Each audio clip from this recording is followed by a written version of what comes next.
At the film and do better for our preparation leading up into Miami Saturday. Well, as a leader on this team, especially someone who's been here a long time, how do you see your role in getting these guys back on track? Just to be vocal within our energy. First and foremost, that's like the thing that wasn't there today, and that kind of something that we rely on, and it wasn't there. But at the same time, just our preparation leading up into the games, being mentally focused. Not being satisfied over one win, especially a rivalry game. Just that we have more games to play, and teams are coming after us, and they want to beat us, and they got something to prove as well. So we got to have that in the back of our minds, and especially as leaders of the group, just kind of get everybody on the right page. RJ, you guys had it tied. I think it was 77 all. Harrison made that three. What do you think kind of was the separator after that point? Clemson was able to kind of pull away. What do you think was the separator? Yeah, I think we gave up, I don't know if we gave up an offensive rebound, but I know they got a score. They got a bucket, and it was like 72-70. And then I drove to the lane, dropped Mondo a pass, but the pass was kind of too low for him. And then they was able to come down. Joel Girard hit a three off a double stagger. So just like little plays like that kind of lead up into big moments of the game. And we just kind of got to decrease some of that because those are crucial moments and crucial parts that we need in order to win the game. How has playing without Seth changed the way that game played out? Seth is a huge impact for us. His energy, his affectionateness, the way he plays defense, and just the way he's aggressive on the offensive board, just going downhill and finding his shot. He's definitely a miss today, but that's no excuse to our energy not being there as a collective group. Ball screens is kind of similar to the Georgia Tech game and the way they beat you. Can you talk about the similarities there? Yeah, they did a good job of just, had a lot of off-screen action, off-ball action, on-ball action, getting P.J. Hall into the mix and having Joe Girard handling as well as Chase Hunter. So they did a good job of just having different actions with it. We just weren't, in the right spots. We weren't really communicating and helping the helper, just playing our normal defense. And that's going to have to change. And obviously it sucks to lose, but I think it's also something to look at as a positive note, like where we can improve and get better moving forward. You guys in the game, what was the Hubert Davis message to you all following the game in the locker room? Our preparation has to be better, and our focus. Just kind of, Clemson's a good team, so they came in here hungry to play, eager to win. So we got to notice that not every game's going to be handed to us, and we can't just be satisfied off of one win. We got to have that hunger as well to keep winning games, to keep improving in all aspects. So that was like his main message. You're not feeling the energy in the warm-ups. How can you get? Is it something you can get? Yeah, I think it just could just start with one guy. That can just get everyone going. That's just as simple as it is. It's kind of like a domino effect, and we got to do a better job of knowing that and noticing that. So, are you surprised the veteran team wasn't ready to go from the start? Yeah, this is probably like our first game where I think the energy wasn't there, and especially from this type of group where we have a lot of personality and our energy is affectionate, where everyone's involved and everyone brings it. It kind of just like disappointing a little bit, but it's definitely a life lesson learned to look at and learn from moving forward to the games where we know where we made a mistake at, and to not let that happen again. Was it a hangover? Did it feel like it was you were in a bad dream or something in that first 3 minutes or something like that? Could you believe that was happening to this team? 15-2 run there at the beginning? Yeah, just we weren't just getting stops, and it didn't help that we weren't making the shots. So that's definitely something that especially in the home court, that you don't want to go through, where the team is just coming down and hitting everything, and then we get down on the offensive end, we're missing shots. So we got to do a better job of just containing the ball and coming out ready to play. And what about going down to Miami on Saturday? Yeah. How do you change the attitude between now and then? Just our preparation leading up to that. We got to be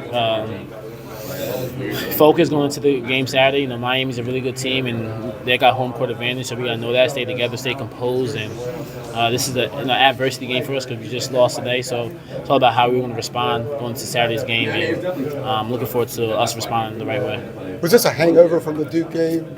No, I just think we just weren't prepared. I think we got too satisfied with the Duke win rather than just knowing that there's more games to play.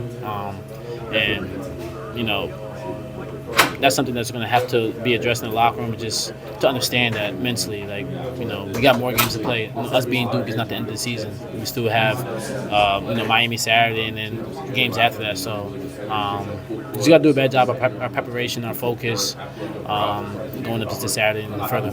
Seth Trimble has become a good role player off of the bench. How much of an impact do you think not having him in this game today played?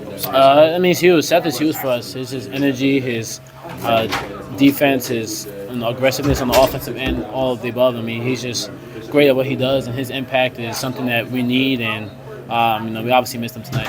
What did Coach Davis say kind of coming into this game? Armando said that he tried to warn you all that this kind of game could happen against a team like Clemson. Yeah, Clemson was a hungry team, and they're a really good team. And they came in here, they were the more hungrier team, and Coach Davis did warn us about that. And I think we did get what we deserved just because of our preparation and not really focusing on winning the game. I think it kind of got too complacent and relaxed a little bit, but it's ACC basketball. You always got to have your foot on the gas, and that's what Coach Davis said. Like, each game is going to be a hard game, so you got to bring your best. It's always, whether you're making shots or not. Armando and Harrison both said they sensed it earlier today. Yeah. That you guys didn't have the right kind of juice. When did you sense it? I would say earlier today in shooting around, just the energy in the gym wasn't the same as usual. Just like, it could be as little as, me calling the big's name down on the other end when we were shooting. Just like little stuff like that, just kind of feeling the air. But that's when I noticed it. Is there anything you can do if you're sensing it, or is it too late when you're in shoot around there? If you don't have the right juice and the right frame of mind, it's going to be kind of hard to get it between then and game. I'm sorry. I sensed it in practice the other day. Today's what? I sensed it the day before the game. And I called a timeout just to bring the team together. And during practice, like both teams, like white and blue, just to address because the intensity level wasn't there. There was like no energy in the gym, and I kind of just felt like we just got too satisfied a little bit, and we're relaxed up where we're at, and that can't happen. So I told them that we got a game tomorrow, and Clemson's coming in, hungry, and they want to win as well. So they got nothing to lose, and they came out and played basketball. So we got to be more aware of that and actually take it serious. I think that may have been the earliest timeout Hubert's called. Yeah. It was 15-2. What did he say during that timeout? They just came out through the first punch. That's how simple it is. They were a more aggressive team. They made shots, and we just didn't get stops. And that's what was said. This season's filled with lessons. There's a ton of them that you guys deal with during the course of the year. What is the lesson here? And can it be long-lasting? Is this the kind of moment you can point to and say, okay, this won't happen again? Yeah, just to keep your foot on the gas and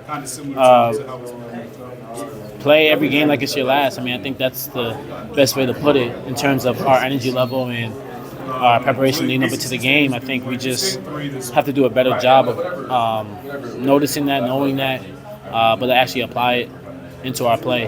And it's ACC conference. Every game is not going to be a cakewalk. A lot of teams are really good and they're hungry to win. So and they have lots to prove, but so do we. So we have to apply that and just take it as each game. Last question I have for you. Last time you guys were behind by that kind of margin at home was against FSU, and Seth gave you a huge list. You were able to do a lot of things defensively. You didn't have them tonight. How much did not having them tonight kind of hurt you? And then once you guys fell down and needed more juice. Yeah, Seth is huge for us. Just an impact on the ball, off the ball, his energy on defense, and we missed that tonight. Just his aggressiveness on the offensive end was just huge for us.